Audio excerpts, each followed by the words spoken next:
Hello and welcome back to the Unprofessional Footballer Podcast. It's been a long time. We've had a bit of a break. We've had some things going on behind the scenes and I've been out of the country for a while, but we are back and I've got a very exciting podcast for you today. Joined with me today, I have Fabiano. Fabiano, why don't you just give a little introduction about yourself?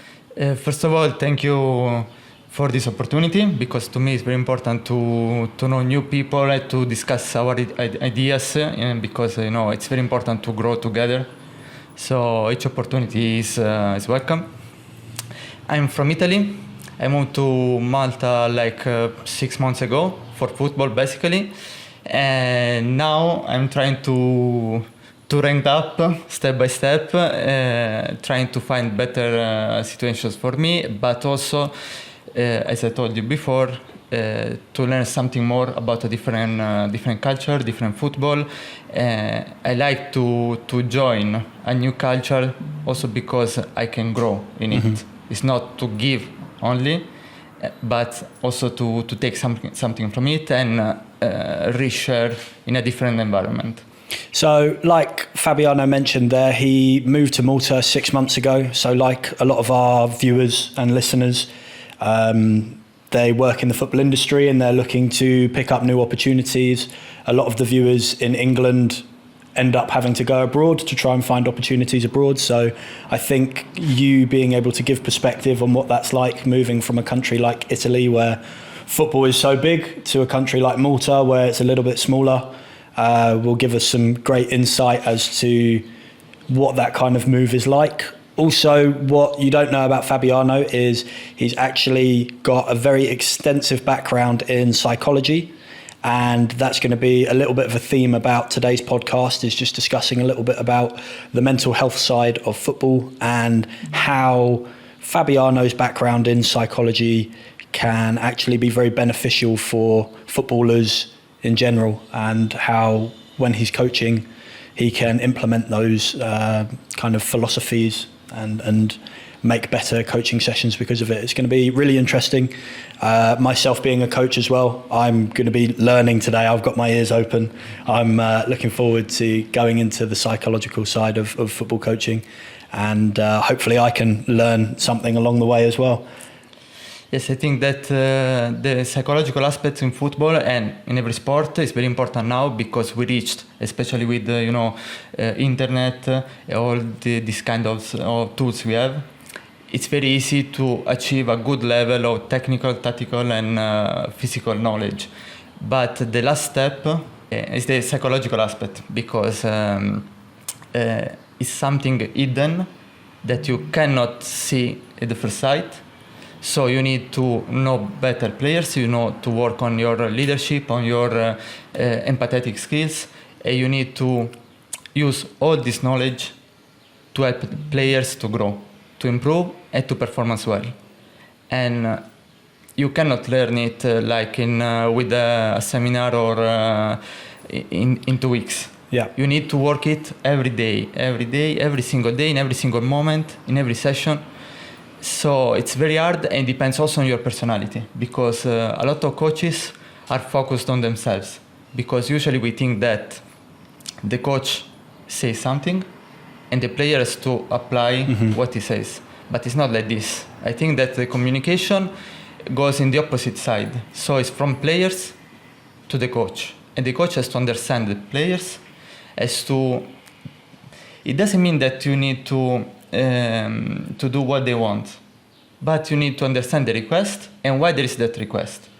Also, in that way you can approach the training sessions in proper way, you can motivate them, and you can create a good environment where the team can grow.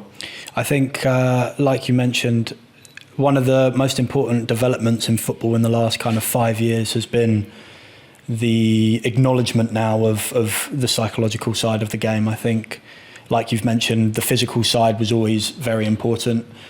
Now it's become very technical with the sports science that's been introduced. The technique has always been a huge part of the game, but the psychological side has always been neglected and not recognised as much as it needs to be. Yes, because usually we see players as machines, if we talk about elite players like Holland this period or Mbappe, they're like machines, so they had to perform well every time. But if we move those players to another club, they need time to adapt, they need time to enter the new culture, new languages. So I think the psychological aspect is very important to reduce this time, to help them to do their best. And then the relationship between the staff, the coaching staff, because when we speak about the coach, we mean the whole staff. Yeah. So the relationship between the staff and players must be the most important things, because I don't want to think that to coach, Mbappe or another big striker like, Torres in the past or whatever, is so different. At that level, technically, physically, tactically, they are all good. Yeah. So the difference is the cognitive side of football. And it's funny because obviously players don't mean to, but even from the youngest age, they are training themselves psychologically. Their characters, their personalities develop over time. And coaches don't really have control over that initial period where they're learning. So players develop either bad habits or attitudes that you can't really coach out of them. So it's important for the coach to be able to adapt and understand that not every player on the pitch learns the same way, responds the same way. And I think now you're seeing some of the best man managers in football are the ones that understand that they can be harsh and aggressive with one player and he'll respond positively to it. But the other player on the team, they can't shout at, they can't scream at, they have to put their arm around him and talk to him and make him feel like he's really wanted at the club. Otherwise his head goes and he shuts down and doesn't want to play. So it becomes a real challenge for the coach to really understand what the players on his team are and how they respond in certain situations. Yes, each player, as each person, is different. So you need to understand what works with him. But it's not like, because sometimes it seems that you want to do those things because they need it and you need them. But it's not like this. Because if there is a trust between each other, I do it to really help him, not to have something back. Exactly.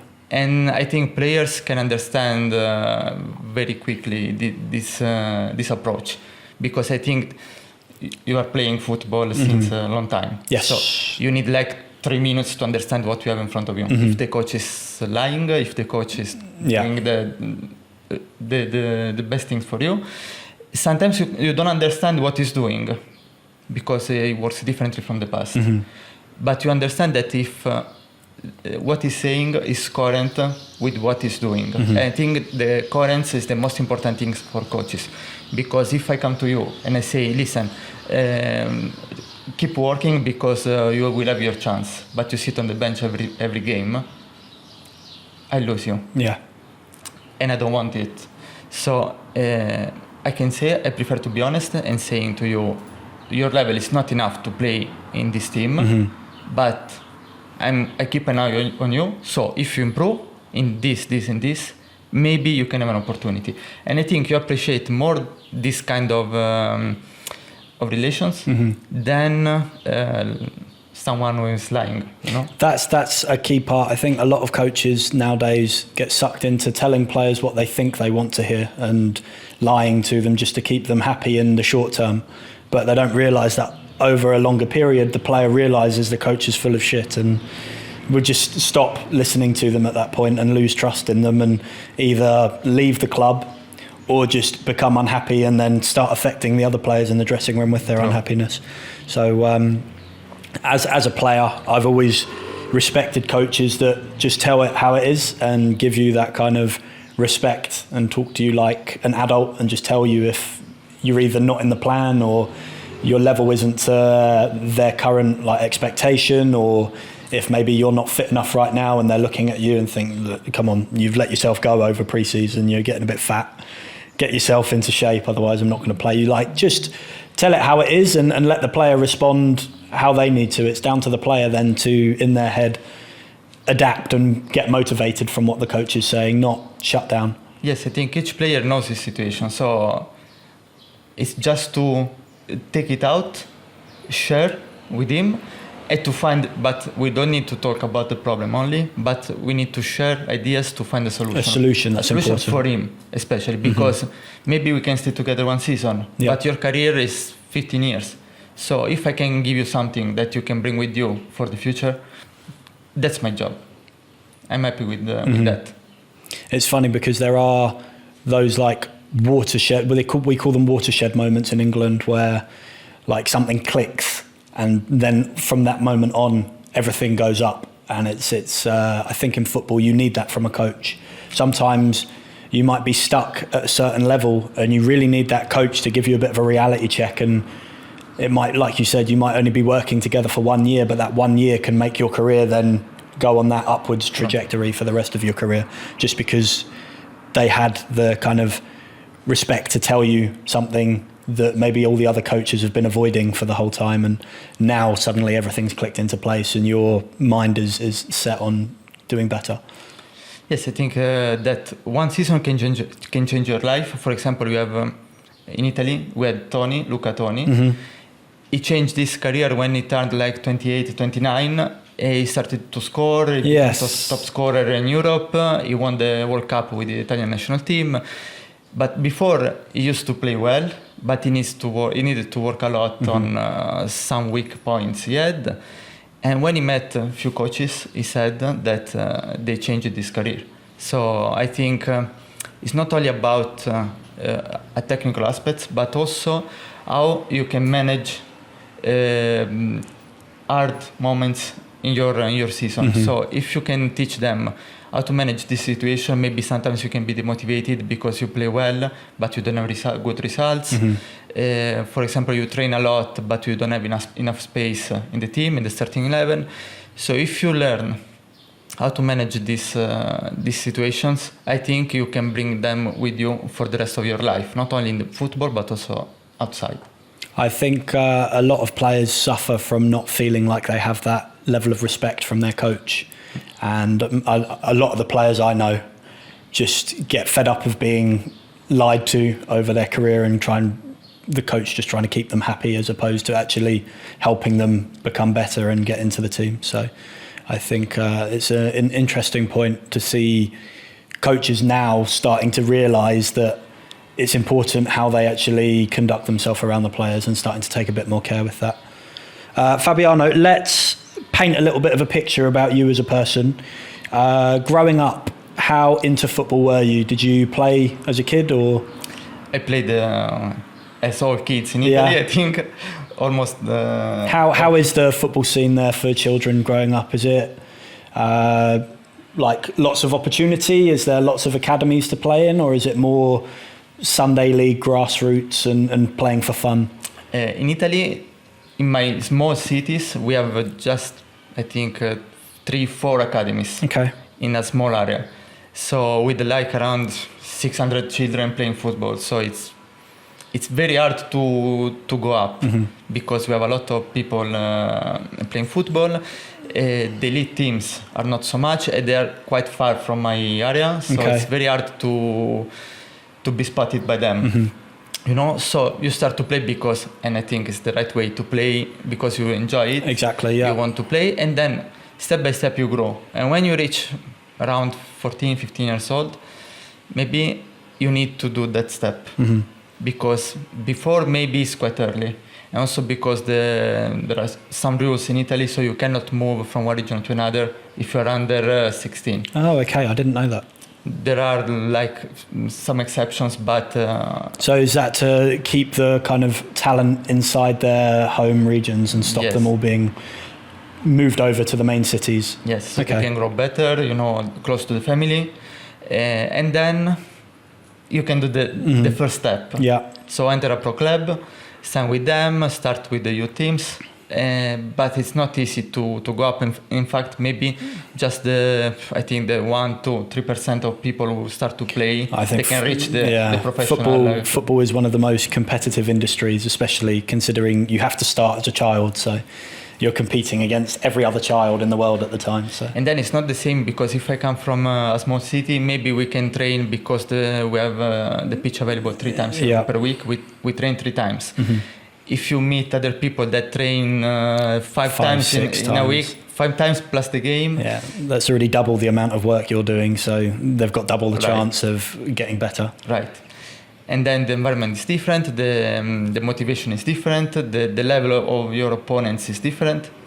So it's very hard to reach top level. And then I turned to futsal. Okay. Because I had a friend of mine was the coach.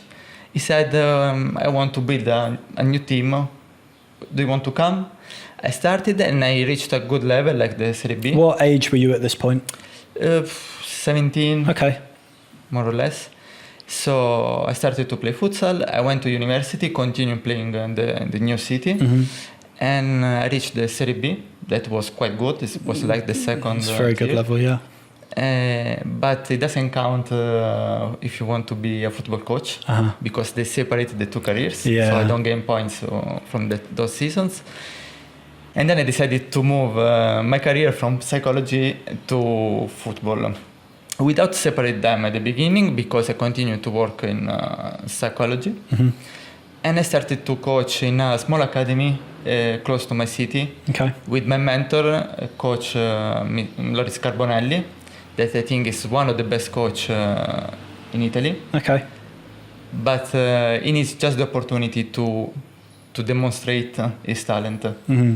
And Italy is very hard.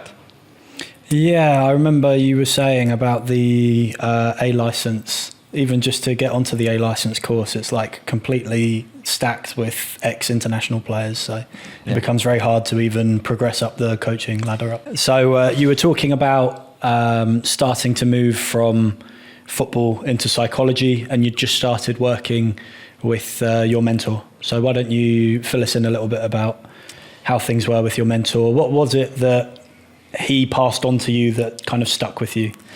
We have to do one step back, because I started my career as a psychologist with an internship with people with disabilities. I was very interested, especially to improve my skills in understanding people, in understanding their needs, and try to fulfill them, but without giving them, I don't want to say power, but understand me.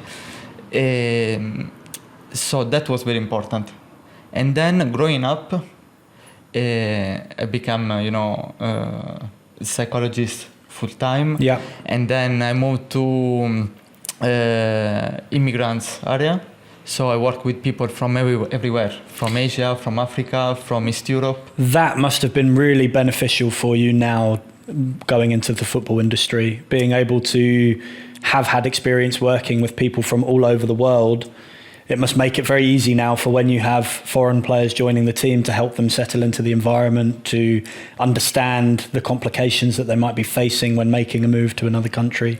It's true. In fact, last season, for example, in Vitoriosa, I had 4 foreign players from everywhere, from South America, from Africa, from Europe. So it wasn't easy to manage everything in a small amount of time, but we found very quickly a link. Mm-hmm. I think they did the maximum effort. So to me, it was good that we are still in contact also for things outside the pitch. Yeah. And sometimes it's not professional, but if you can keep the respect at the right distance, I think it's okay to blur the line a little bit between colleague and friends, and actually go a little bit extra for some people behind the scenes. And then we can support each other with in our job. Exactly. Also, if we don't work together anymore. So well, that's I think an important part of football as well. So many people think if you aren't currently working together in a team, then there's no reason to carry on the friendship or carry on the kind of working relationship. But football's one of those industries you never really know when you're going to then cross paths again later down the line. So it's always good to kind of maintain connections, maintain friendships and networking, so that, let's say in 5 or 6 years' time, you might make a move to another country and that player might either be in that same country already or even be in the same team. Like you just never know who you're going to cross paths with again.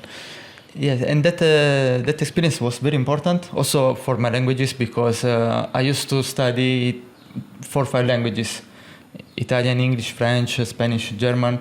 But when you don't practice them, it's very hard to restart. Exactly, you start to get a little bit rusty, lose the fluency in them. Yeah, you forget words. Sometimes you make mistakes. Maybe we can understand each other, but to work in a certain level, you need to practice it more. Exactly, yeah. It was good also in this case. And then I understood how African players, for example, used to play. Because sometimes we say in Malta there is a problem with transitions because you lose the ball, you don't react quickly. For them it's the opposite. For example, I saw them playing without out bounds. So the ball went out, they just do something like a self pass and they start to play immediately. And they fight a lot. So you understand the culture, you understand the lifestyle, and it affects football. It's one of my favourite things about Maltese football is the amount of culture they bring in. It's not just one of the countries that, let's say, they admire Brazilians and only bring in Brazilian footballers. There's every team has different connections around the world, and you see so many different nationalities end up in Malta to play football. So you get such a melting pot of style of football. But like you said, they find it very difficult to adjust to the Maltese style of football, which is, let's face it, a little bit further back down the line and not as advanced in technical and tactical play. So it's a bit more route one, kickball, physical. So I think having people like yourself available to actually help the players understand the Maltese style and what's needed from them here to then gel with the rest of their teammates is important, because I think you often find a little bit of division between the Maltese players and the foreign players that come in because they just don't really understand how to get the best out of each other and how to play together. First of all, I agree with the MFA's rules to protect Maltese players, because you have maybe not too many places in the Premier League, but in Challenge League you can play a lot. You can have 8 players. Experience, 8 players out 11. So I think it's quite good. And then the problem, as I told you before, is to create the right links between players, because if you underline the performance of foreigners and you criticize the performance of Maltese players, it's not useful for anybody. So you just need to understand what missed one and what missed the others, and they can work together to complete each other. That's the important part, is trying to make them fight for the same team, because often I've been in a lot of clubs where they don't get the balance right, and you end up having a team of the 3 or 4 foreigners and then the team of the rest of the Maltese players, and you can see the visible tension between the two sides. The Maltese players have a little bit of jealousy and envy towards the foreign players because of the amount of kind of, like spoils put on them. The coaches focus on the foreigners because they see them as the players that are going to win them the games and make a difference.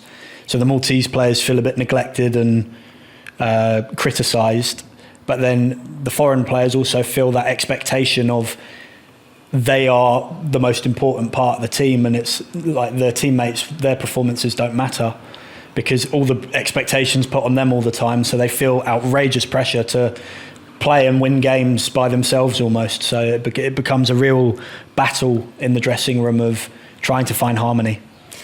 I think my job is to share the responsibilities between all the team, all the roster. So, me included. So if we have players that say, we have foreigners, so if we win it's because they score, if not, it's not like this. No. We share the responsibilities, we play 11 against 11, and if there is a Maltese player that is performing better than a foreigner, to me, he can play. Yeah, we for can sure. play with one foreigner less. Because at the end of the day, it's the pitch who decides if you are in or out. So you can be better than me with a better CV, better skills, but if you don't perform, Exactly. you must be out. And it's important to hold players accountable, because you see players get comfortable if they don't think there's any competition. So if a player turns up and thinks no matter how well or badly he plays, he's going to always play, he stops caring and his mind switches off. He starts getting lazy, doesn't make that extra run that he might make if he's got someone who could take his position, and then he starts not putting in as much effort as he could.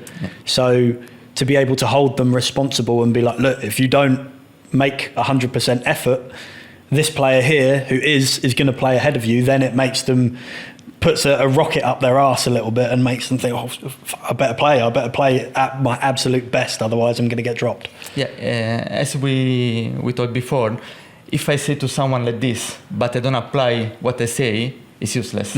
It's worst. But for example, last season, and I want to take the moment to say thank you to all players I had last season. We had few players injured. They were recovering from injuries, so they started to train with us in the middle of the season. But then they performed well, and we gave them the opportunity to be in the starting 11. And some of them, they started to play, and they played till the end of the season. So I like to have 20-25 players, and if I have 25 players, I need to evaluate all of them in the same way. I want to spend the same amount of time with all of them, because if I spend more time with one and less time with the others, it's like, a small family. They can become jealous, and I don't want this, because for me they're all the same. For sure there's someone who can affect more the game, because experience, because his quality, but they know each other. So they know that if someone is playing and is performing good, it's hard to take his place. And then if we create a good environment, they also appreciate, also during trainings, suggestion by them, or they can give something back. If you create this kind of exchange, all the team can the hardest challenge as a coach is creating value and importance from your reserve players. They need to feel value in the team, even if they're not playing, if they're not regulars in the starting lineup. They need to feel like they're contributing to the team's success. When everyone in the team feels like they're contributing to the success, whether it's just by remaining positive and motivating players from the sideline, whether it's pushing the player that's playing ahead of them in training. Let's say you're a third choice centre-back. It's his job to make sure the starting striker, is being pushed to the absolute max in training. So he needs to feel like he's responsible for the striker's performances. So if the striker scores 20 goals that season, you can turn around to centre-back 3 and centre-back 4 and say, his good performances are because of you, because you held him to such a high standard in training.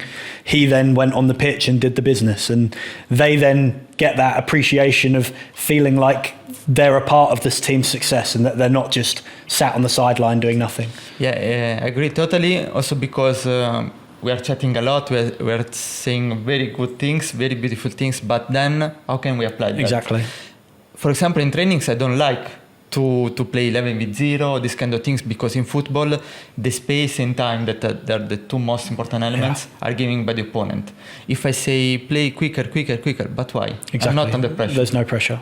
So to me, it's very important to have 20-22 players that are playing together every time with the opponent, so they can put pressure to the opponent. Everything has to be at match pace. If you're not doing anything at match pace, it's useless. It's useless, true. So in that case, reserve teams are very important because those players can improve themselves, but at the same time they can push forward the other players. So if you play with 10 players, another 10 that are demotivated, it doesn't help. Useless. It doesn't help the 10 players. And then you go on the match day, maybe you underrate the other team because in trainings you perform well, and you start to lose points, and then disaster. The season is a disaster. It's funny that you mentioned about the reserve team. So when I was living in America, I got quite interested in American football, and the way they set up in training is they have 3 teams. They have their starting team, they have their backup team, and then they have what they call a scout team. So the scout team are a group of players that maybe aren't the best, probably won't get any game time, but it's their job to be the opposition in training. So one coach will be in charge of scouting the next opponent, and he sets up the scout team in training to emulate the other team that they're going to be playing on the weekend to absolute perfection. From formation to player style and they will tell them. So for example, if the opposition have a big target man as a striker, they will tell their striker, you have to play this way, make it realistic to what they're going to be playing on the weekend, I don't want you to make runs in behind. It's your job just to be a big, strong striker today and just make it difficult for them, be physical and play with your back to goal. And then the other team will set up in a certain way that gives a realistic match experience to the actual first team players and allows them to actually go into the game with some sort of understanding of what the game is going to be like beforehand. It's something that hasn't been fully implemented into English football yet, but I really appreciate that style of coaching that they do in America, where they bring a full team in just to basically be the scout. I like this kind of trainings because we used to have it with under 19 teams in Italy. In Malta it's a bit difficult because not every team has the nursery or minors, so it's very hard to find the resources, the amount of players you need and the type of players you need to then replicate it. You can't have a speedy winger if you don't have a fast player in your team to actually be the speedy winger. Sure, but at the end of the day, we try to scout the opponent because with all the tools we have today, like Instat, and this kind of applications, we can study the opponent and we can try to understand what he can do, to understand their weak points and try to organize the strategy in that way. But then it depends also on your team, because if you have a good team, like this season, I think, you can apply your ideas, and it's the other one who has to adjust his strategies, principles to you. So it depends case by case, but honestly I prefer, I used to work with all kind of teams from under 5 to senior teams in Italy, so and then last season even in Malta. So what would you say your most enjoyable coaching experience has been? With what age group do you prefer training? With senior teams, because you can really push them to a high level. And then they're I don't want to offend them, but they're like kids, and when I'm training with them I become kids again, because we have a lot of fun, because I like to create enjoyable sessions, not something boring with a lot of runs, I like to work with the ball. Yes, I think that's a very important aspect of football, is even if you're doing fitness training, how can you incorporate a ball? It's football, it's not running club. Don't make players just run aimlessly. Give them a football, make them do something interesting and keep their attention distracted from the amount of fitness they're actually doing. And then I like to talk with them a lot, to exchange ideas, and then we can choose their ideas or do something different. But at least we exchange a lot of ideas to improve each other and to understand their feelings. Because then at the end of the day they go on the pitch. So what they say from the pitch is not what I say from the bench. So I like to work a lot during the week. And then during the match, I can sit and just honestly, coach, it's my favorite thing. You, as a coach, match day is your least intensive day. That's your time to sit back and see how the players have actually taken in what you've told them, and let them do their job. It's your job from Monday to Friday. The weekend match is their job, their time to just play and do what you've told them to do. And then you can see from their kind of reaction on the pitch whether they understand what you're telling them, first of all, whether they agree with what you're telling them, because sometimes you can see one player not sticking to the tactic and you then have to find out what exactly it is that's stopping him from committing to the plan. Sometimes that I bring from my past job as psychologist is just the observation, because sometimes you know players because you work with them every day, so during the game you just observe them.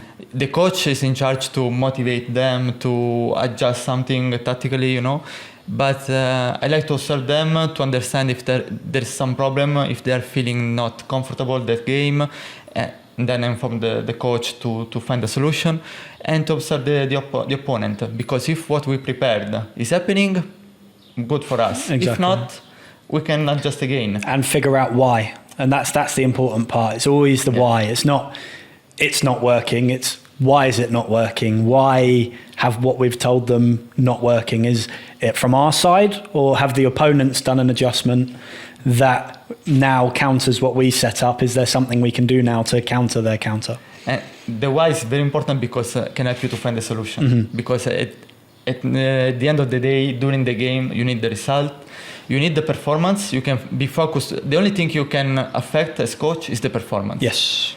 because the result, sometimes the referee can be... There is so many factors that can be a bit impact tired the result. at the end of the game, so it can be far from the situation, from the action, or sometimes, the pitch is not perfect, the weather, a lot of things.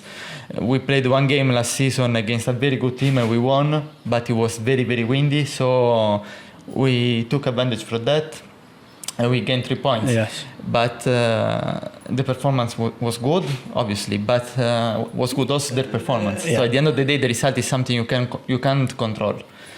So sometimes you will play well and not win. Yeah. It's just the nature of football. It's the game. Sometimes you can have everything right, but one thing that you haven't got control of goes against you, and that's it. It's sometimes that happens, but injuries, exactly. Players, there are a lot of things. So I think we can work on performance and on the why, as you said. If you know the why, you can apply something to improve the situation, to improve the players, to achieve the result. But you have just few minutes during the game, because sometimes you need to choose a substitution. Maybe you do it and the situation is worse. Sometimes it's better. Yeah. Sometimes you put one in, he scores and you are a genius. And so the day after it's the opposite. You understand nothing. So it's complicated, but we like this job for that. Going back to what you were saying about on match day, you get to sit back and watch. So you also have your match analysis certifications, don't you? Yeah. How did you get involved in match analysis? It's funny because in Italy, as you said at the beginning, to achieve with a license, you need to play to gain points. I gained my channel certification before the UEFA license. Yeah. Because I was with my mentor, and then I reply about him.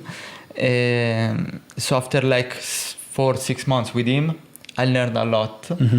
And I went to Coverciano, so directly to the federal center where national team retires before the game. Yeah. To join the course, you need just to pass a test. They show you 1 half of one game. Yeah. They choose one game. You watch the first half for 2 times, and then there is a test with questions about football in general. Training methods, tactics, etc., rules, a part with data, and the last part is about the match. So you need to spot, for example, if a player is playing with the left foot or right foot, how they build up the game, all these kind of things. And we were I think 150 people for 40 places. Okay. I joined the course, I passed the test and I joined the course. It was a great experience. I wasn't so experienced because it was my first certification, but I had the opportunity to face off assistant coach from Serie A that were there for the certification, because more things you have, more opportunities you gain. Yes. At the same time, we were with players studying with the UEFA or UEFA Pro license, with retired players or without contract players. I remember Barzagli and Nocerino, they were very friendly with all of us, so we can attend the training sessions. We learned a lot. In a small amount of time, we learned a lot about football. And then, luckily, I had job opportunities before gaining the relative license. Oh, okay. So it was already kind of in place. Once you got the license, you had work lined up for you. Yeah, it was the opposite. For example, now I received also for this season, I received the offer where I needed the Wi-Fi license, but I don't have yet. So it's something blocked me. So about match analysis, I started with during the course. I started to experiment with kids, and I think it's very important to watch yourself playing, because you understand something from the outside, so you can analyze better you always have a much better view from outside. Yeah. What you're doing on the pitch doesn't always translate to what you can see from outside of the pitch. Yeah. I'd spend hours rewatching match footage just to see mannerisms I have, to see decisions I make on the moment. You might come away from a game thinking, at that moment I had no options. No one was moving for me. There was no one to pass to. Then you watch it back and you're like, God, am I that blind? There's like him free. Why am I not passing to? And types a lot for the next time. And I don't like to say, listen, you can do this, and this. I like to ask questions. Yes. Because if you ask questions and the player is involved emotionally, he can learn more. He can bring these things in the rest of the. That was actually the other games, that was a really important part actually of my C license training, was the mentor that we had. He's one of like the most well-respected mentors in England for football, but he used to really hammer home about Q&A, question and answer. Never tell the players the answer. Make them tell you, because then you know they understand. Then you know they have the answer. They're not just going to glaze over if you tell them. You're playing winger, right? I play a bit everywhere, yeah. Okay. But let's say winger. If you have the ball, yeah. I stop the game because there is something that you can do better. And I say, listen, Danny, you can play with the striker. You can cross the ball. The next time, you take the ball and you cross. Exactly. And I stop it again because I say, why did you cross? And then he says, well, you told me to. And it's like, no, I told you in that moment. Like, you need to understand, but every moment you have different options. What if I ask you, Danny, the situation is like this. You have the ball on the flank. The fullback is not facing you, is keeping the position. What can you do? You can answer. Exactly. Then what can you do? You can either push further to the byline and see if the opportunity crosses, or you can turn and play back into space and try to play on the other side. There's multiple different options that you can come to. You gave me two options, just with one question. What if he comes out to press you? What can you do? You can either push past him and beat him 1v1, or you play a 1-2 with someone and move into the space to get him behind. Other two solutions. Two questions, 4 solutions. You see? And you keep it in you.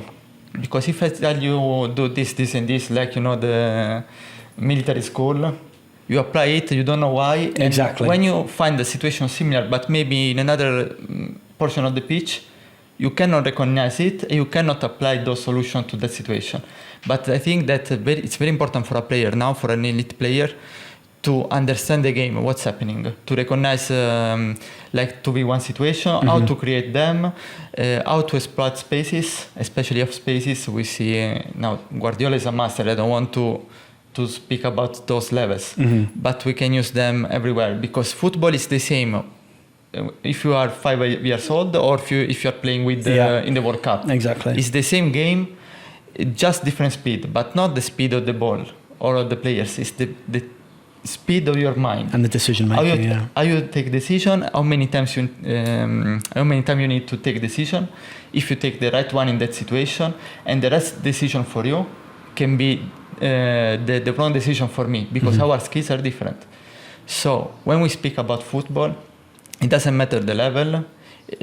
What is very important is the knowledge, it's under the first level, It's not just a good pass or a good shot.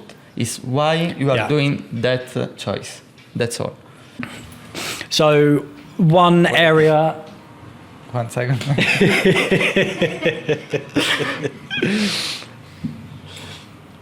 Why 96? That's my number, my birth year. So I was born in 1996. And very young. Throughout my career, I've always tried to wear 96. But yeah, I got it on this shirt. But most of my teams won't give me the number. Do you know what's really funny? Even this team, they tried not to give me the number because they thought it was 69 backwards, and they thought I was being funny. I was like, no, it's got nothing to do with that. It's my birth year.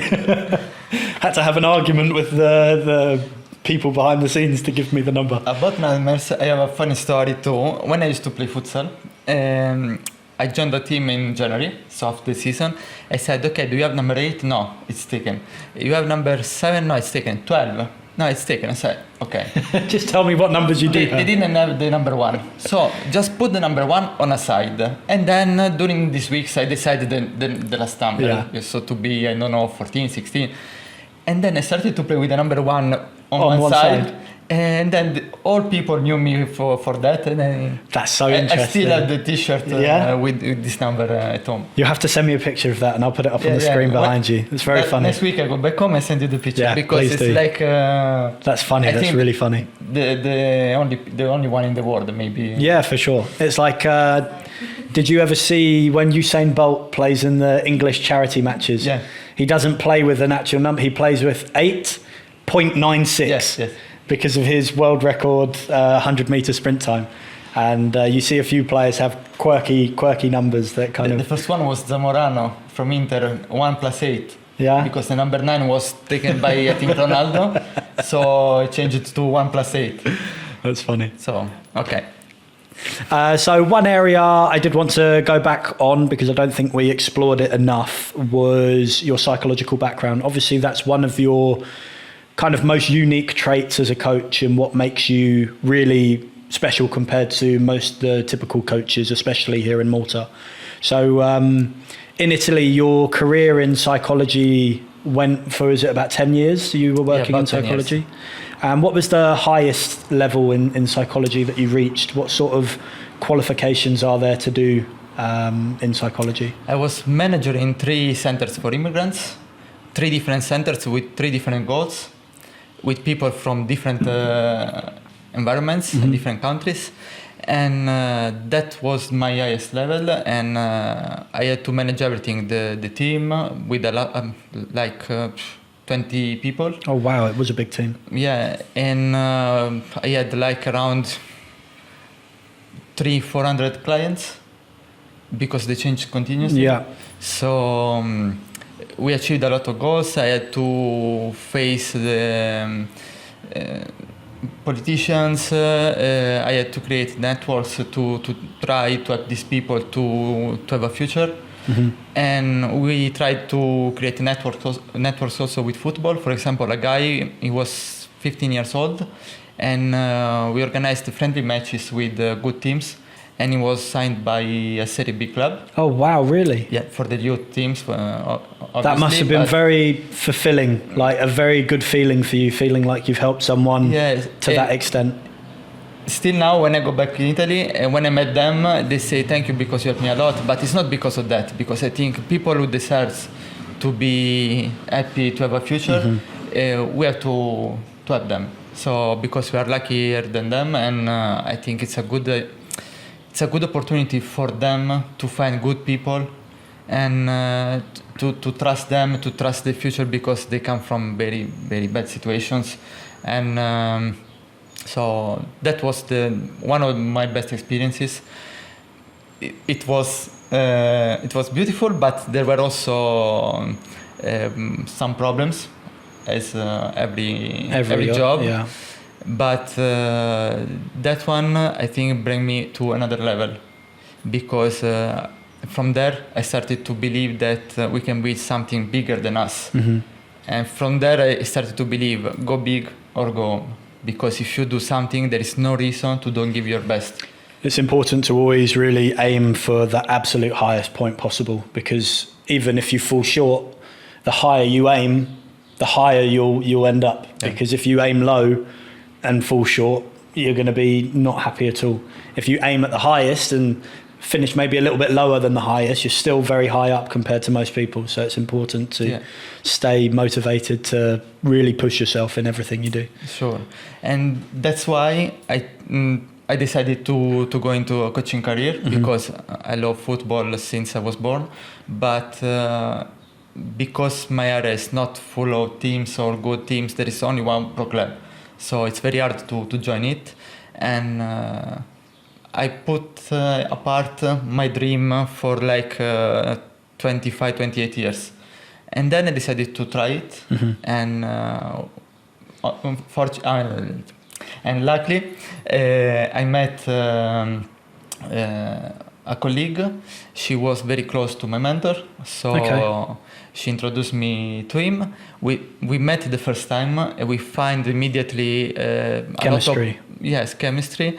We had the same ideas, same principles, and we grew together during these years. And he gave me a lot of opportunities, because we started with this academy, and then we moved to Carpi. Carpi was in between Serie A and Serie B those years. And we joined the Carpi Academy. It means that we didn't work directly with the senior team or with the club, but we used to scout players for them. We used to organize podcasts or meetings for coaches. Yeah. And then we were chosen as staff, technical staff, for the players scouted by them in Italy. So we organized matches and trainings against the same category from Carpi. We did well, and from them we learned a lot. We met Giundoli, that now is signed with Juventus after winning the league with Napoli. So it was like a genius since he started to work in football. So it was very important to me learn something about those people. We didn't have how can I say, a deep discussion, because these kind of people are busy every time. Yes. But when you meet them, also 1-2 words can help you to reflect about a lot of things, to think about what they say, how they work, how they approach professional football, and they help you to grow. I think a lot of people actually overlook the importance that small interactions can have in the course of your career. I think it's really important that you really utilize every person and every connection that you make in the football industry, because even just a passing small conversation you might have with someone in the lower days, like maybe you're not established yet, they're not established yet, that one friendly conversation you have with them might lead to an opportunity down the line, because one of you breaks through and you remember that small conversation when, let's say, you're having a job application and they might be looking over it and go, I remember having a conversation with him, he was really nice, like, give him the job. Football is one of those industries where having friendly faces can really go a long way, and the more, unfortunately, yes, the more connections you have, the more opportunities you'll get over players that don't have good connections. True.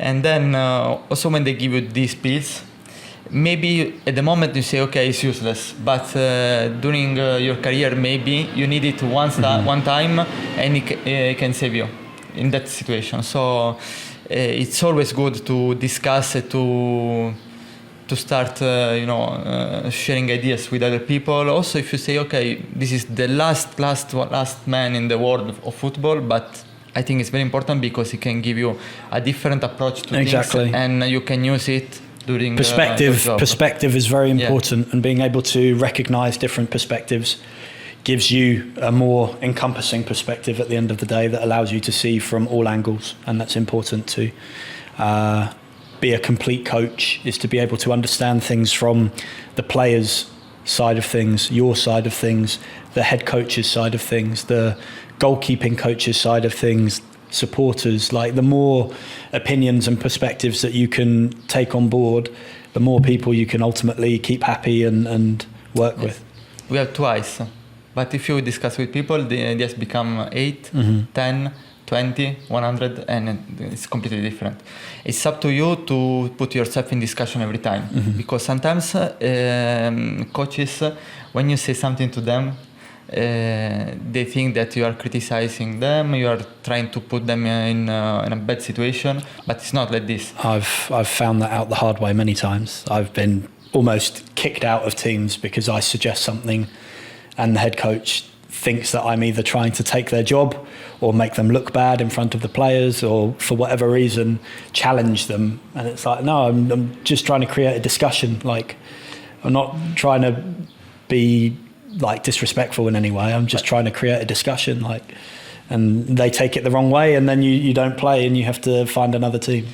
I think that sometimes it's just a lack of confidence, because you can come to me, you can say, coach, we are playing very bad. If I can choose two ways. One, saying, no, we are playing bad because you are playing bad. And the other way, I can say, okay, let's find out why together. Because if I know my skills, my knowledge in football, and I know my skills in creating sessions, for example, I don't like to copy sessions from internet. No. I like to create something for that specific players I have and that situation.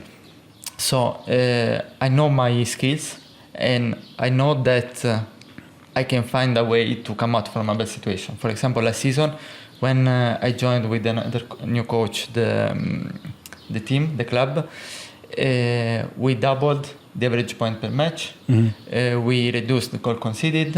We scored most. With 16 down was very hard to save it. But I think we achieved our job to improve players, to create something. And to me, it was very important, especially to know something about Maltese football.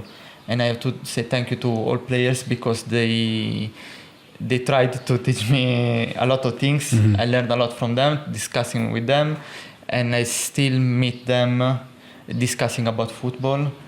You know, Malta is not so big, so we meet around. Exactly, you're going to bump into each other. It's not a big country where you never see each other again. You will always bump into each other, whether yes, it's... sometimes they say, remember those things we discuss about? I think that was better like this, you know. So I think to put you in discussion, it's the fundamental to become a better coach, a better person, a better professional. Yes, for sure. So we've spoken about your kind of experience in psychology. We've spoken about your early days moving into coaching and your work with your mentor. What I really want to know most about is what kind of inspired the move to go from a country as big as Italy to Malta? Before Malta, I moved to Dubai. Okay. So that's actually one of my next destinations I'm considering. Good luck, because it's hotter than here, especially in summer. It's like 55 degrees. So good luck. I moved there because I attended a course in Italy, a very important course in Rome about football. It's a football master, and it was very important because lecturers were like the former president of AS Roma, Adriano Bacconi, who was one of the best people in football. I think is very how can I say, it's very detailed about everything. And he put together, like I try to put together psychology and football, he tries to put together physics and football, philosophy and football. And he was the match analyst of the national team, Italian national team, when they won the World Cup. And I think those shoes come from that period, around that era. Materazzi, I think, used to wear them. It's those 2006. Do you remember the football boots that were released for Italy winning the World Cup?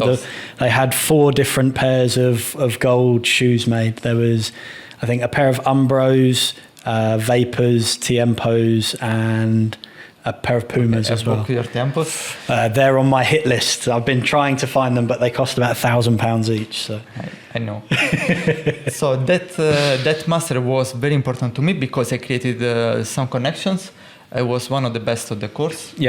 And honestly, didn't receive the evaluation directly with points, but we knew each other, so I was recognized by them as very well prepared in my method.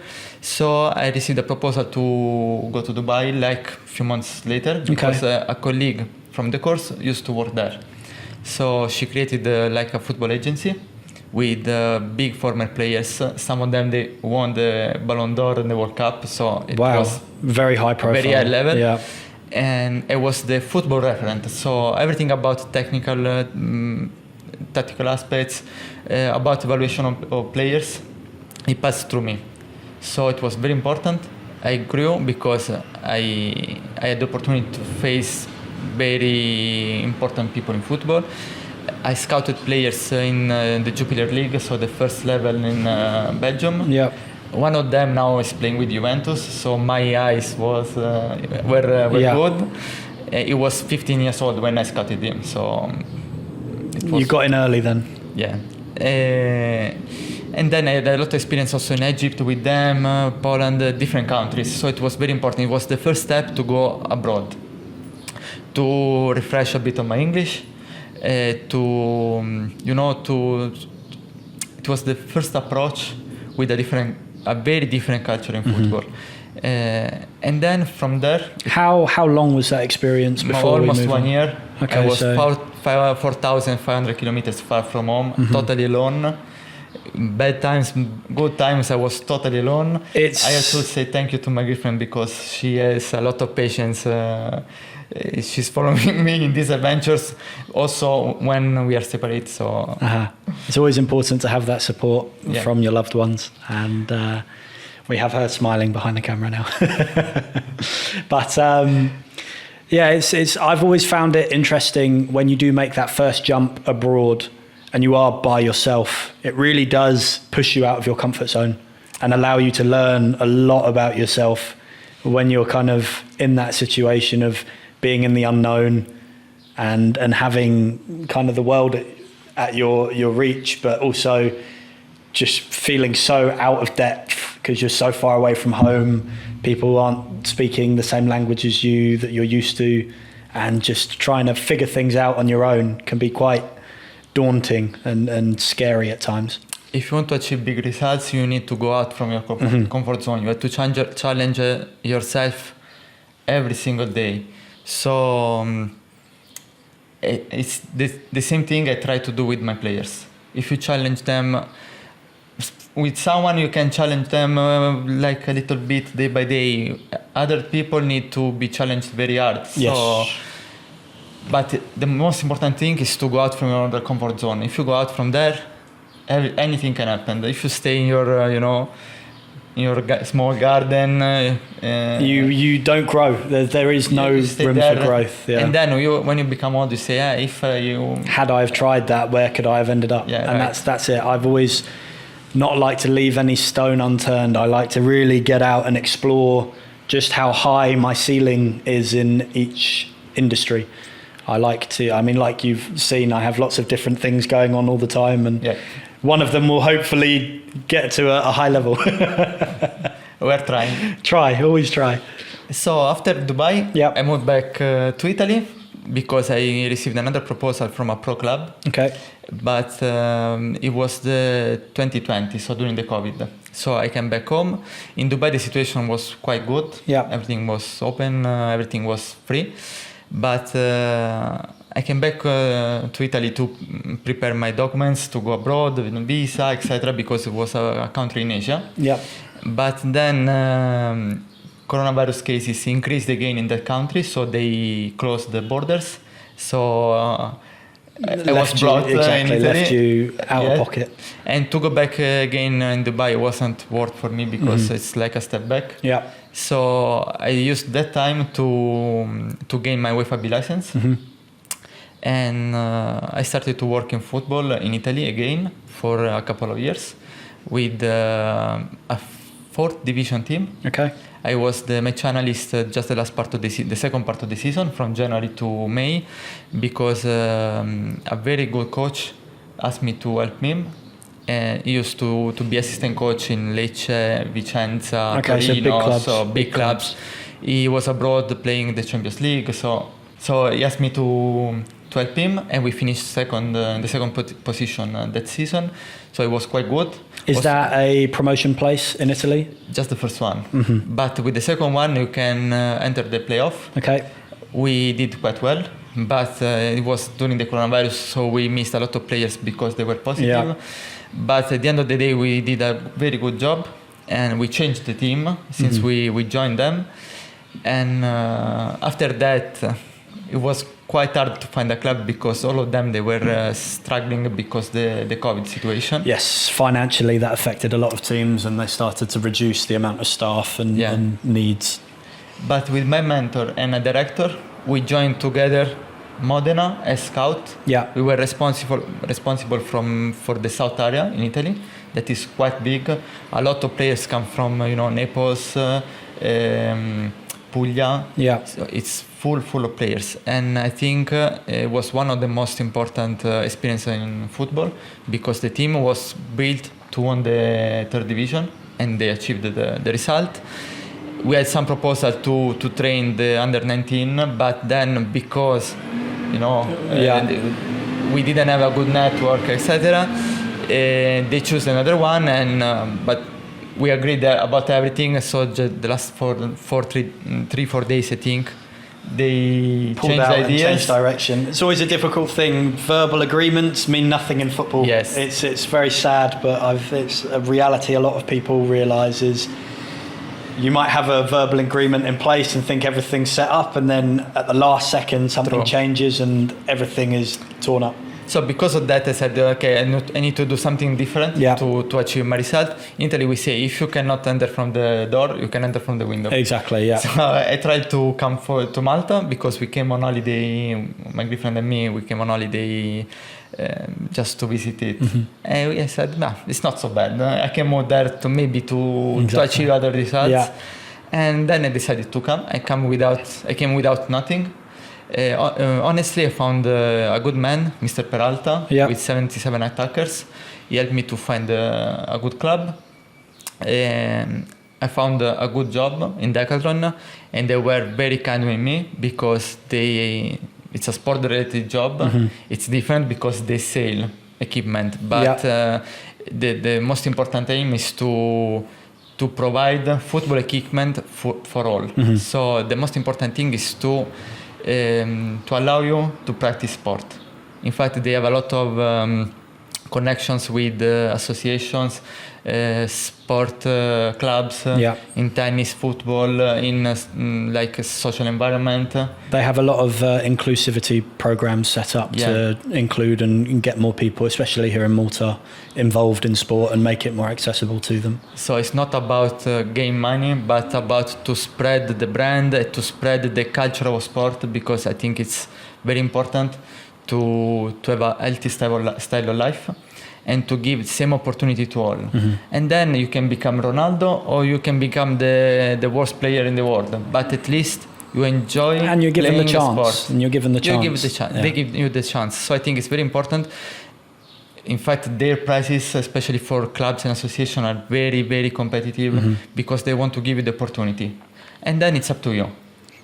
They also go out of their way to sponsor a lot of different companies and events here in Malta. I know that they have put themselves into the frame when it comes to a lot of the football related events here in Malta, and they like to back them and help them and be involved. And it's nice to see a company of that stature still staying local and showing interest in the local sporting events and stuff. They push you to go out from your comfort zone.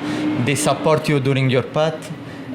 So I think it's very important to have some companies like that can help you to achieve bigger results than you think. So, for example, to me, they're available to adjust my shift to allow me to train, to go to the match before we start, not like the last moment. So they are very interested in my second career, second, it depends on the point of view.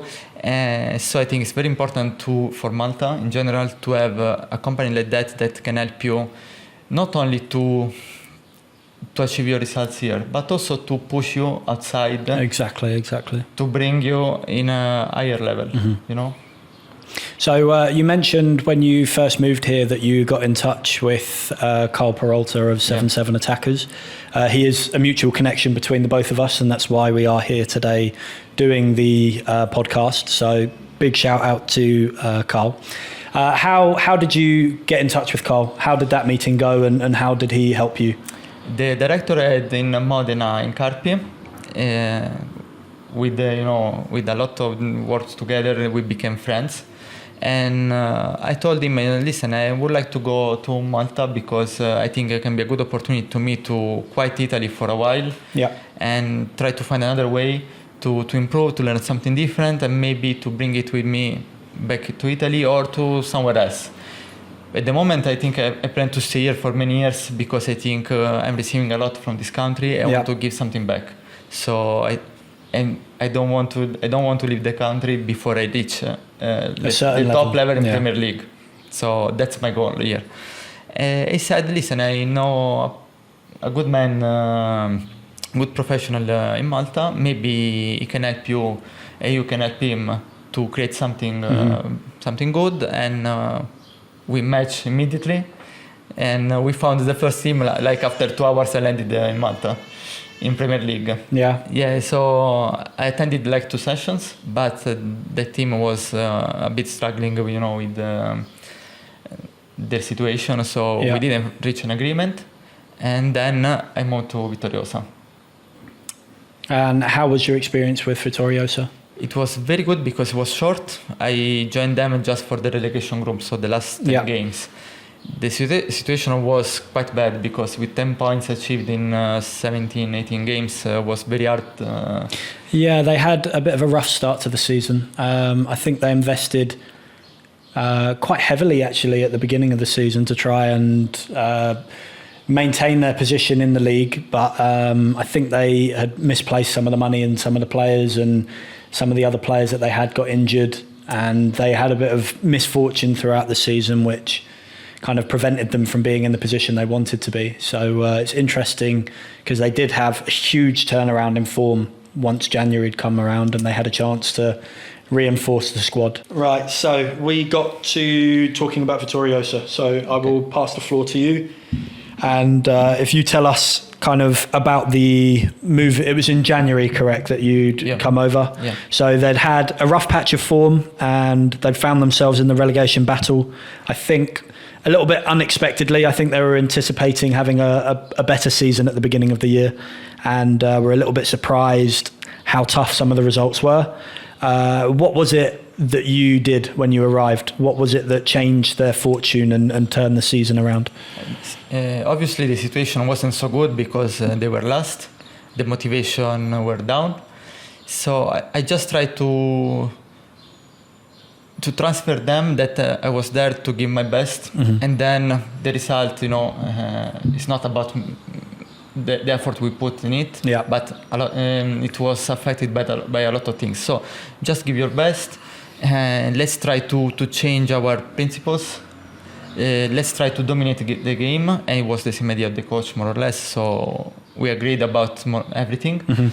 We spotted good players to build the team around. Yes. And then, we had the good results. We start quite well. So we gain self-esteem, confidence. We did, I think the last part was good. With those points, I think, from the beginning of the season, I think we can try to save the team. But the situation was very bad because I think we had to recover 11 points in 10 games. So. And this year or last season in the Challenge League, it was a very oversaturated group with too many teams. So what happened was it 5 teams in the end got relegated? 6 teams. Out of 18. So it was the highest amount of relegations I think ever in Malta for a league, and it was one of those seasons that everyone called the season of death because everyone knew some very good teams were going to get relegated that year because it was unavoidable with how many were going down. And every time you ranked up a bit, the week after you go back again, and so it's very hard to keep the motivation high, to keep the the goal there, because every match the goal is a bit further. So sometimes you can do your best, but it's not enough. Exactly. So, but to me it was very important because I started to learn about Maltese football.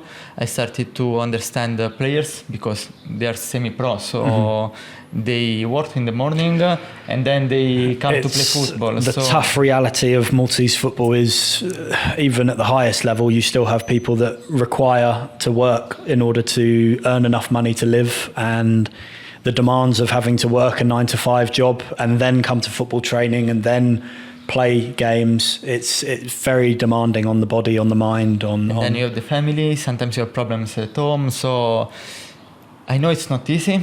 It's not easy for all of us, me too. But at the end of the day, if you come to play football, we must be focused on it.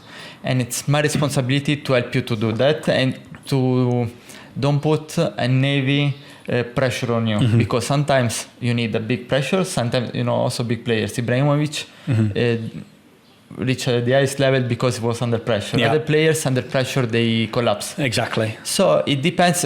What we said for the whole podcast is all about understanding what you have in front of you and give them what they need to give their best. Exactly. And then you can just relax and say, okay, I did the maximum, and I'm taking back what what I gave, you know.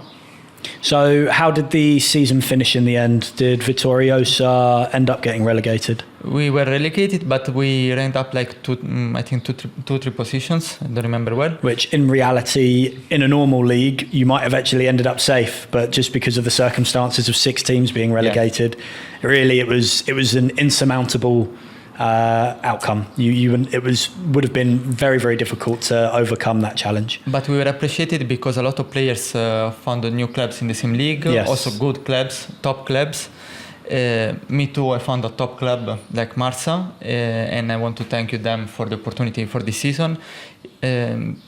So we met at the beginning of the month with the coach, the team manager, Macho. I think they're very professional and they know what they want from the team. So we matched immediately and we started to work immediately to build a good team. I trust them a lot, and because they always build good teams. They finished with Zeytoun the third position for 2-3 years straight. Yeah, Marsa's been one of the interesting teams in Malta over the last 4 or 5 years that I've been here. They originally started in the amateur league. They put in a big investment to try and have back-to-back promotions to the Premier, and I believe they achieved promotion from amateur straight away into the Challenge League, and I believe they were top of the league in in Challenge League, and because of COVID they weren't given promotion. Yeah, they were first, I think.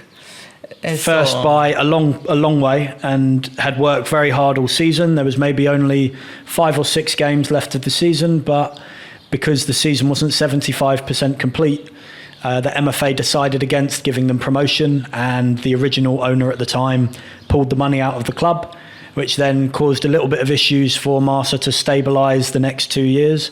But thankfully, I think they've got new owners again this year, and they've reinvested into the team, and the club look on track now to really hit the heights that they were destined to originally. And it's nice to see, because Marsa are a big club and deserve to be in and around the Premier League, and I think that is the ambition, right?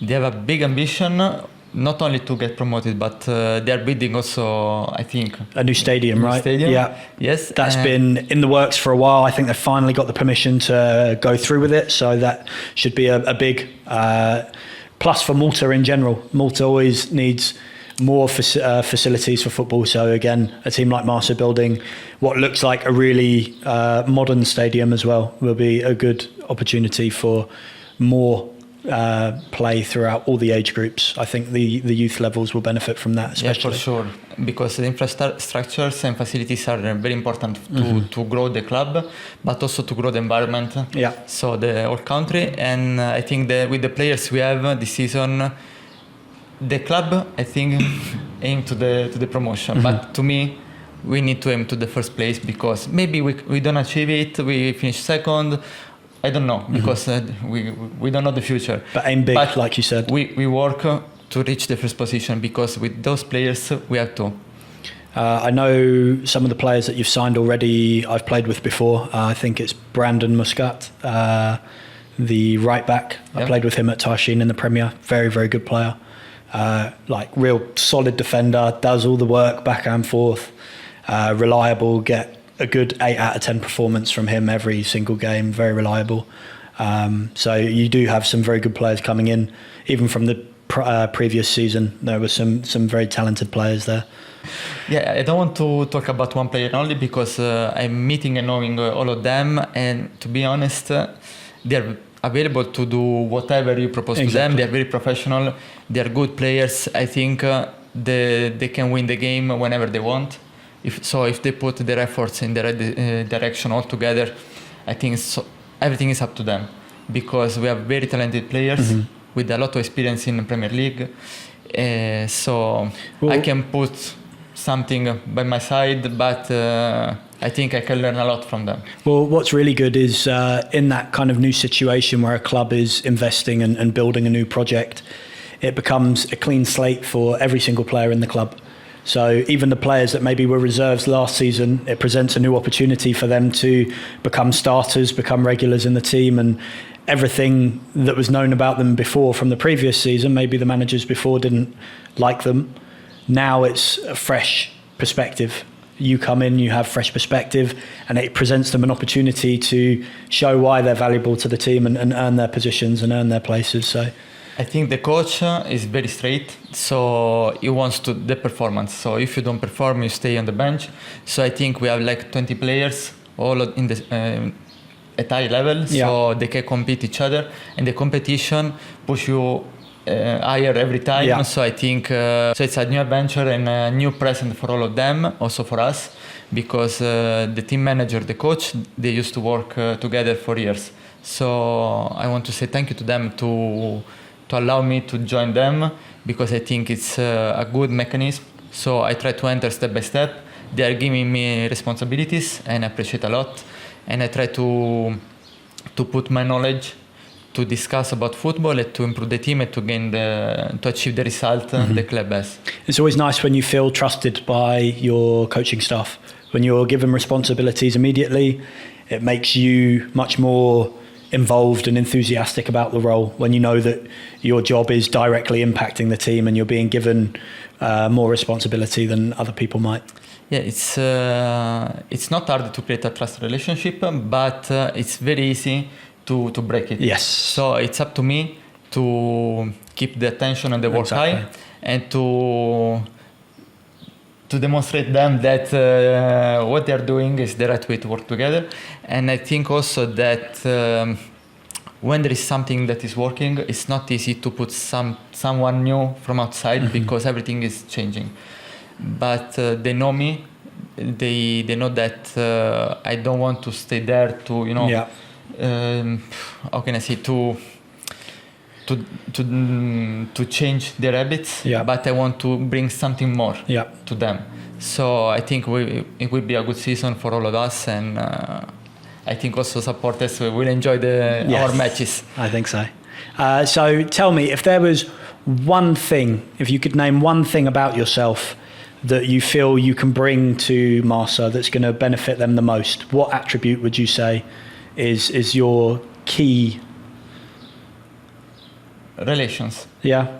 I think we can try to build a good relationship between all the people involved, including the committee, the coaching staff and players. Players, they know each other because, Malta is not so big, so they used to play football together since they're young. They go to school together, so they know each other. But sometimes when you know each other, some bad things happen, can come out. But I think I want to be honest with them every time, and now I can say whatever I want, but they don't trust me because they listen these things every season from all coaches they have. Exactly. So it's like to demonstrate by my side day by day that they can trust me. We can exchange ideas, and then we can create something that is more than a team. I don't want to say family because each one has his own family, but at least when we are on the pitch, we can help each other, we can trust each other, and we can do that meter more to help the teammate. That's all. It makes such a big difference being on the field with, it's almost that military brothers in arms type mentality where you're willing to die on the pitch for every other person on your team. True. You have to have that camaraderie between each other that if they make a mistake, it's my job to help and bail them out of that mistake, and I will run 3/4 of the pitch to try and get back in position to save him from being at fault for a goal. And then instead to say, what are you doing, to encourage them. Exactly. That's I think it's very important. And with the coach we have, we can usually, the coach and assistant coach is like the backup, good cop. So we try to manage a situation like this, but with the players we have, I think we can face pitch problem, like technical asset, this kind of things, but not about the relations. I think they're very professional, very good, and we can create a very good thing, a very good project for this season and maybe for the future. I will be keeping my eye on Marsa this season, and I hope to see you guys at the top of the table. I'm going to be. Come to our matches whenever you want. I'll be number one supporter. I'll wait for you. All the fans will be cheering the players. I'll be cheering you. Woo! Go assistant coach.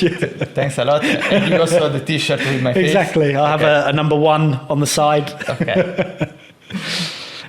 So I think what I would like to talk about next, I've prepared a small game that we're going to go over. So I'm going to give you 3 scenarios that have occurred in professional football, and I would like to find out from your expert opinion, from your psychology background, and obviously the rest of your experience in the football industry, how you would approach these scenarios, and is there a way that it could be handled in a better way than it did. So the first scenario I have is very common in football. It would be the typical case of a star striker in a team who's hit a bad patch of form. Let's say he hasn't scored in 15 to 20 games, and the supporters are starting to get on his back. There's a lot of pressure mounting on him to try and perform and score. The team's maybe not doing so well because they're relying on the goals from him. But mentally, he's low on confidence, he's drained, he's now really starting to feel the pressure, and every game he's playing, you can see more and more he's being affected by it. How, in your expert opinion, could you devise a plan, or what would you do to try and combat that? Usually, when someone is blocked in a situation, you need to understand how he's living that situation. Because, for example, if a good striker is not scoring anymore, it means that something is not working. For example, players who are scoring a lot in one team, they change the team and everything is finished. Someone like that would be, let's say, Fernando Torres, absolutely destroying it at Liverpool, £50 million transfer to Chelsea, and suddenly it's as if he'd never kicked a ball at times. You could see his confidence was completely gone, and the fans were really starting to get on his back and make it worse for him. How would you help someone like that? If you know him, first of all, you need to talk with him about the performance, because the result, so the goal is just the result of the performance. So if you perform well, if you are helping the team, if your goals are reached, time by time you acquire the self-confidence needed to score more. So that's the first thing. And then it's very important, the environment, because if you're under pressure, you are no one supporting you, it's very hard to face off the situation. And you can evaluate with him. Usually, if I'm assistant coach, I cannot be involved. I'm involved too much in the relations, so I cannot help him. I cannot help him as psychologist. So we can focus on the game. If he's aggressive, for example, how can I evaluate if he's aggressive or not? With data. Now we have these tools, we have to use them. So if he runs a few kilometers with low intensity, it means that he's not believing in his job. If he's finding by videos, we watch that he's not finding different solutions. It's a problem. So it means that he's not facing the problem. He's trying to give up till he is forced to leave. And then it's very important how he manages anxiety. Yeah, anxiety. Sorry for the pronunciation. No. The anxiety and the pressure. For example, to me it's very important the meditation. I used a lot the mindfulness, because I think it helps you to focus on the present. So avoiding all the pressure from outside, the past, the future. So you are on the present, you are facing the present problem. So it's something that reduces your anxiety, your stress, and can help you to do a better performance. So I think mainly this is how to manage a situation like this. Because if we see players like, for example, Immobile, that is one of the best strikers in the last years. He scored a lot with Pescara, with Zeman, because he was pushed by that kind of game. And then he moved to Germany, to Spain, but without the same result. So just changing the environment, just changing the style of the game, he reacquired the self-confidence to become one of the best strikers in Europe. So I think we have to evaluate all these points, and all is related to how he's living the situation, how he's living the pressure people put on him, because sometimes also coaches, they ask a lot, but they don't know how is emotionally the state of the player. You know? So Okay, so if you were if we want to go short, the answer is to divide the performance from the result. Yeah. Focus on the performance, and the result will come. Okay. If you are focused on the result, you just stress too much yourself, and then you have bad performances and bad results. Okay, so we're isolating the issue. We're removing the result from being from the evaluation evaluated. So we're not focusing on how many goals he's scoring now. We're focusing on the performances that he's giving on the pitch. We correct the things that are possible to correct, like you said, how many pressures he's making a game, how much distance he's covering in a game at a high intensity, how many shots he's taking during the game. These are all things we have control over, and we can help improve. As long as he's taking the opportunities, eventually the result will come. So, and there are also other two important things that are the motivation. The motivation can come from inside or outside. Usually we have both when we play, because, for example, I want to achieve goals, for example, winning the league, yeah. Or I like to play football, so I go to the pitch because I like my job. Yeah. These are present in different quantity. Yes. You know, so if the motivation is only from outside, we are losing all games, we are not gaining money because the team is not paying us, all these kind of things, my motivation goes down and not proactive to do something different. And then if I'm proactive and not related to what the coach is saying to me, maybe I can find new solutions that can help me to perform better. Okay, that's very interesting. The next scenario that I've got is based a little bit about trauma in football. So I think there's been many players that have been on top of the world, and one incident off the pitch that comes with a lot of trauma can affect how they're playing on the pitch, and in some instances the players never recover from it. So in this sort of certain scenario, I'm looking at the players like Adriano for Inter Milan. He's absolutely on top of the world, looking like he's going to be the next R9 Ronaldo, has every attribute in the world to be successful, yet his father passes away behind the scenes, and emotionally he just never recovers from that, and his career starts going down because of it. How, in that sort of situation, can you help a player overcome traumatic experiences off the field to help them stay focused on the field? We don't know exactly the situation, and unfortunately, we don't know exactly Adriano. Yeah. But I can tell you about a research. They put two twins, so with the same DNA, in two different families when they were very, very young, like babies. So they were separated, and one developed mental disease, and the other one, no, for the rest of his life. It was a long research because it was over their entire life. Yeah. But it means that the environment is very important to develop a mental disease or to manage it. Mm-hmm. Because if it's about our DNA, more or less later on earlier, it comes out, you know? Yeah. So in that case, I think Adriano had a lot of pressure because he was considered like the next big thing. Exactly. Maybe he was in the top 3 at that moment, and the only reference he had, it was the father, because you told me a lot of times in different situations in football you can trust nobody. Mm-hmm. So when you are in that competitive level, you don't have someone to rely on or to say, listen, in this period I feel weak. Mm-hmm. I need help.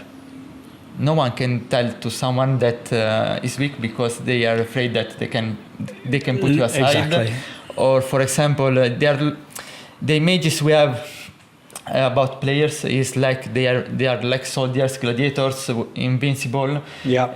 They think that they need to fulfill this image, because if not, they're loser. People often forget that behind the machines that footballers are human beings still. They do have emotions, they do have lives outside of football, and a lot of the time, just like every other human in the world, they can struggle with emotionally with certain things that are going on and not understand how to handle them properly. And there is a inherited macho-ness about being an athlete and being a footballer, that it is wrong to talk about being upset or being emotionally unstable or feeling weak and vulnerable at times. And like you said, you're always in fear of being dropped. You're always in fear of losing your position to the next player. And if you come to the coach and seem weak, he's going to react in two ways. He might give you support, or he might discard you and think you're not emotionally strong enough to be a footballer. Yeah, because if you see someone like Adriano, is strong, tall, technically perfect. He had everything to succeed, to become the top player in the world. But then under this image, there is someone that is he needs just to be appreciated for what it is, for what he is. So I think sometimes we need to discuss more about these problems, because the sensibilization is very important. Because when you know that more than one player has these needs, maybe you can start to discuss about them. The last one was, for example, in Italy, Ilicic. He suffered a lot. Yes. So I think starting to talk about that can help all players to. There was the viral image that went around of him when he made his return to football, wasn't there, where he looked very overweight compared to how he used to look, and people made such a big deal about it online. And it just doesn't really help his situation if whatever he's gone through is, obviously, he probably feels that he's not the same that he was before, and people making such a big deal and highlighting it so much is only going to add to that stress and anxiety. And then I don't feel good. I don't feel comfortable to judge or talk about them, because I don't know the situation. You don't know them, exactly. But we can see that Adriano, when he had this problem in Inter, he went back to Brazil for one season, and he's passed to score one goal from Inter to like 17, 18 with Flamengo, I think. Yes. And then he went back to Inter again without succeeded. And then he went back again to Flamengo, he won the league.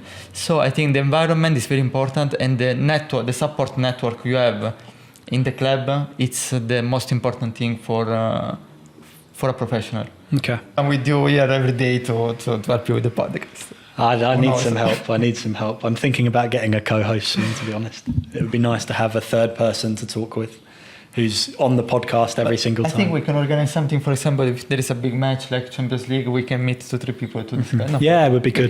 Would be good. Yes. Right, we rolling? Okay, so final scenario.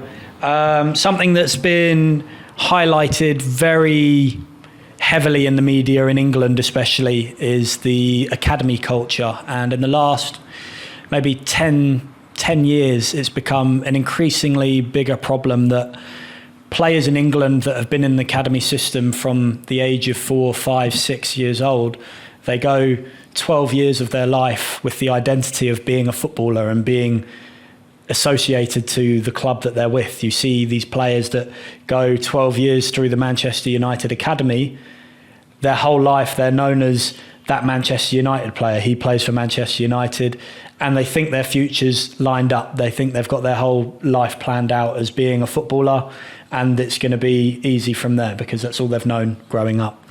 One of the big problems they face is at the age of 18, in England, you have two choices. The club either gives you the professional contract that will then take you usually to 21 years old as a youth player, or you're given basically your termination paper and released, and you're put through one exit trial. So the exit trial is essentially a final showcase game that is watched by all the other clubs in the country, and you basically have 90 minutes to play well enough to then get yourself a professional contract with maybe a lower ranked team than the team you're coming from. The problem is, for all these players that then don't get that contract, they then are taken completely out of the footballer industry and footballer lifestyle, and now have to acclimatise to being not a footballer anymore for the first time in their entire life, that their knowing, and a lot of them struggle to adapt to that environment and struggle with not having the structure that football presents anymore, and having that identity loss. They start to question who they are. Recently there was a case in England where a Manchester City graduate was released, and for 2 years he felt that he wasn't given the support he was needed and the aftercare that the club promised, and he ended up taking his own life. And I know there's a lot of people watching right now that have been in a similar situation where they've been released from their academy team and don't really know where to go and what to do next. Is there some sort of advice that you can give them in that point of view on how they can try and either acclimatise to not being a footballer anymore, or what do they do to try and keep themselves in the industry and try and give themselves another chance at succeeding? What would you advise young players that are coming out of the academy system? How do they move on from that? Unfortunately, 2 years ago, I met a guy with the same problem in Italy. I followed him as friends, not as psychologist, but now hopefully he's getting his first pro contract. Okay. He was released by a pro club, so without the opportunity to find a new club. So he went down to the Major League, and then he ramped up, and I think now he's almost he's going to sign the first contract. So okay. I can say simple things like don't give up, but it means nothing. So just the most important thing is that when these kids are growing, you don't need, as parents, as team, you don't need to build the image of professional players. Mm-hmm. Because, for example, if you get injured in everything is finished, you know. So you need to rebuild your image, the image of yourself. And if you live like 18 years thinking that you are one person, and then you need to restart your life completely, it's very hard. It's difficult. It's very hard to manage, especially if, as we told before, you need help and you don't know how to ask for it. So basically, I think that we need to develop players, young players, focusing on the game, to learn something, to gain skills, mm-hmm. and then the opportunity to sign or not a pro contract is not up to you. It's about a lot of things, because when you start football is in one way, mm-hmm. so you learn something that maybe is useless when you grow. Yep. So you need to adjust yourself.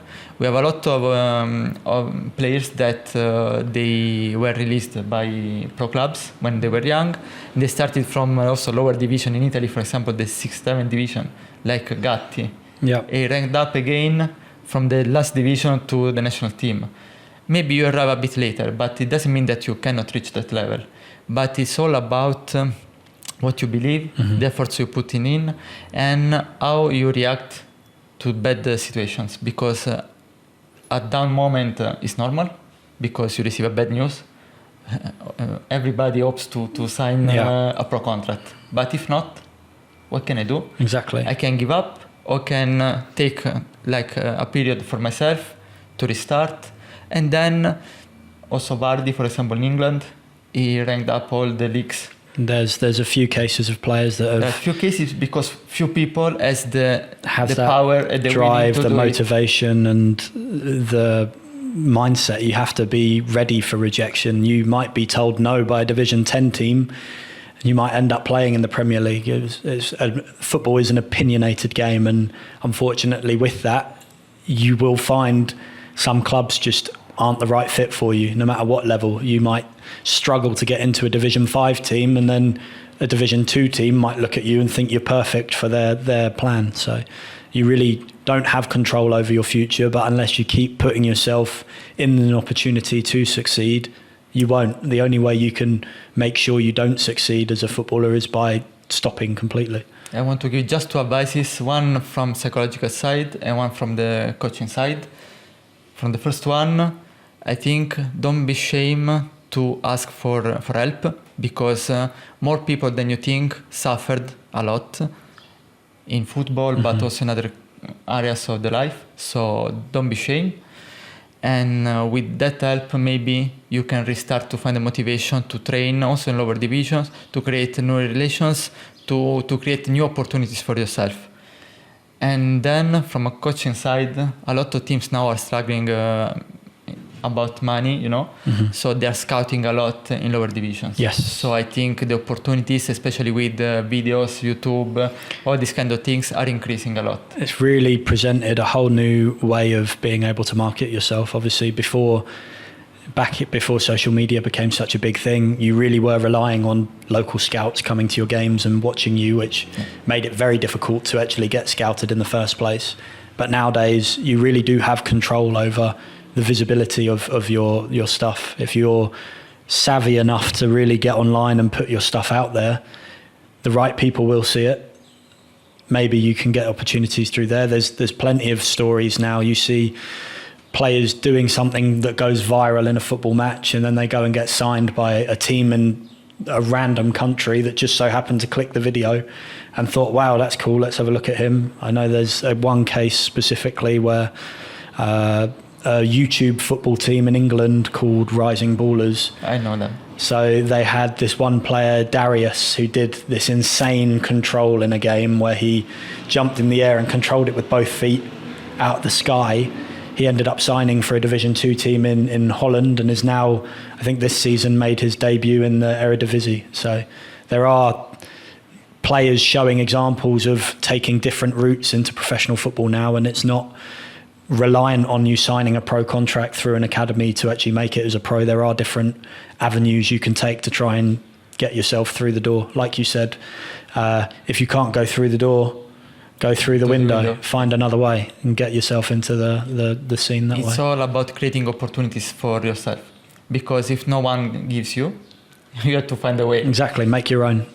If you have to start your own team. And then if you don't find a way, at least you build a strong personality, and then you can do whatever you want in your life. Because football, it's a very hard environment, so the skills you gained are very useful in the rest of your life. And football's a big industry. It doesn't always involve being a footballer to be involved in the industry. You might find your experiences make you a great coach. Your experiences make you a great, let's say, financial informer. You might end up working with players financially and stopping young players from wasting all their money on Xbox games and helping them invest their money. And maybe you had a period where you had a lot of money from football and you wasted it, and then you use that expertise of knowing what not to do with your money to help them. Yes. You got to find your own way into the industry, and then opportunities arrive like that. So you don't have to be a footballer to be involved in football. There's plenty of different capacities that you can stay involved in football and be in and around professional footballers and being a part of it. Right, so we're going to start to put this podcast on its ending bit. We've been here for just over 2 hours now, so I don't want to take up too much more of Fabiano's time. I think otherwise we'll be sat here until the sun goes down talking about football. No problem. They stay for hours, for days, no problem. But Fabiano, what I really want to know right now is, we've spoken about your past, we've spoken about the present. What is the future for you? Where do you see yourself in maybe 10 years' time? What level do you want to reach? I'm telling something, but don't smile. I want to join a staff to compete for the World Cup. Yes? Yes, it's not easy. It's almost impossible. There are a lot of intermediate steps. First of all, I need to achieve my licenses. Yeah. And I don't think that licenses reflects your skills. No, not at all. But we have to. You have to. So we have to follow the rules. But as I told you before, go big or go home. Exactly. So if I'm trying to do this, we have one life only, and I want to achieve the maximum I can. If not, I will be happy that you anyway. Tried.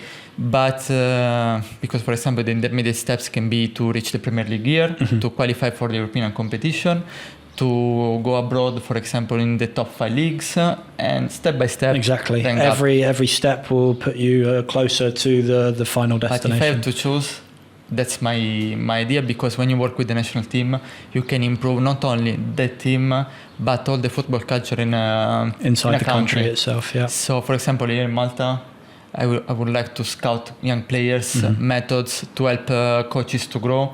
It doesn't mean that I come to impose my ideas, but it's just to understand the situation, the lifestyle, also the football ideas, and try to give them 2-3 tips to do better. So Malta specifically would do very well if they really pushed their young players abroad, because there is so much talent in the younger levels here. I've seen some really, really good footballers that never end up reaching their potential because there isn't the money and there isn't the investment in senior football here to actually allow them to train and arrive at their maximum potential. So it really would benefit some of these young kids that are 11 to 15 years old that really show that they're at a high level to go abroad and go and develop and finish their development in countries like Holland or countries that are specifically known for being able to really generate the best out of the players. So I think that's definitely something where if Malta had specific representatives going around the clubs and trying to pick out the real standout players and helping them arrive at opportunities abroad where they can really reach their potential, it would really benefit the country overall. You're seeing the national team now really starting to pull the international talents that they have abroad based off of their quarter Maltese citizenship that they might have through grandma or through granddad, and getting them to be eligible. But it would be much more beneficial for the country to be pushing the players that are actually homegrown in Malta abroad to then get them experience to then come back and play for their national team. I think that would be the next step for the development of this country. Do you have a particular national team in mind that you would like to coach for? I think any team can be good because if you have time to work, if there is a good project, because sometimes in football you don't have time, but with the national team you have 2-4 years projects, so you have time to affect the local football, to grow talents, and to try to push them to a higher level and to bring the national team a step ahead each time. So I think that I'm available for any national team. It's like a job offer, but I'm not so connected to Italy or other big countries. I can work everywhere because I like football, I like to work, I believe that talents can be found everywhere. It's universal. It's universal. It's not one country is better than the other. It's just up to you to discover them and give them the opportunity. That's all. Right, Fabiano, I think we'll finish it there. Thank you very much for coming on the podcast. Thank you to Decathlon for the work they're going to do as well. They're going to be sharing this on a few of their platforms, so we're very thankful to them today. Fabiano, I wish you the best this season. I'm sure that Marsa will achieve a lot this year, and hopefully if you guys do set your goal at first position, that's where you arrive, and you do achieve a promotion at least to the Premier League, and you can continue building your project there. I'm sure it won't be the last time we meet. I'm sure we're going to have a lot of different things down the line where we'll use our network to either work together in certain capacities, or maybe you come back and do another podcast halfway through the season. We can do a little review of how things are going. Maybe we change something. We adjust the aim. Exactly. So, guys, that's going to be it for the Unprofessional Footballer Podcast episode. I think we're going to call this 13 or 12. I will decide that at a later date. We're going to be back hopefully a bit more full-time now, and we'll be trying to push out content a bit more regularly. But every time I seem to say that, I go on a break for 3 months, so we'll see. Guys, if you have enjoyed the episode, do leave a like, subscribe to the channel for more, and comment what your favourite part of the podcast was, and if there's anyone else that you would like to see on the podcast. Fabiano, where on social media can people find you? Are you on Instagram or? Facebook and LinkedIn, Fabiano Battista. Be sure to go and follow Fabiano. He is sure to be achieving some things here in Malta in the near future. So especially on LinkedIn, it will be a good place to be able to track his progress with Marsa. And if there are any opportunities that pop up for him because of his good work, then you'll be able to follow where he moves to next from there. Fabiano, give a wave and we will see the camera next time.